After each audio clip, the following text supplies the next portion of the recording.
No, I don't take shit, I got no love for the fakeness. If you wanna play tough and wanna hate this, Welcome back sa ating channel. Sa video ito ay ituturo ko sa inyo kung paano ikakabit ang ating window blinds. So sa nakita nyo ay nag-unboxing tayo sa ating in-order at binili sa online. So check muna natin kung kompleto ba yung mga gamit para sa pagkabit. Ito na twist. Okay. Yes. Okay, ganyan.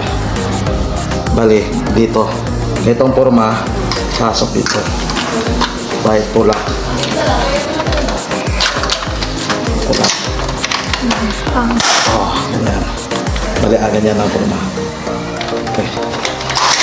Matapos malagyan natin ng palatandaan kung saan natin ikakabit yung ating window blinds, ay bubutasan na natin gamit itong ating impact drill.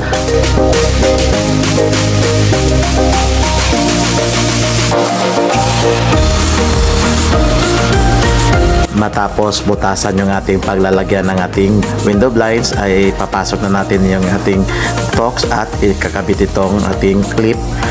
Tapos madali lang ang pagkabit nito. Ipinakita ko naman kanina kung paano natin ikakabit yung clip. Yan lang po ang ating susundan.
Ito na yung ating finished product, properly installed. Madali lang sundan kung paano natin ikakabit. Yan lang kadali. Panoorin lang itong ating video para matuto kung paano natin ikakabit ito. Sana may natutunan kayo sa ating tutorial ngayon, sa ating ipinakita, at sana nakatulong ito. At huwag niyong kalimutang supportan itong channel at i-subscribe at i-share. So hanggang dito na lang mga kaibigan, at maraming salamat. Peace out.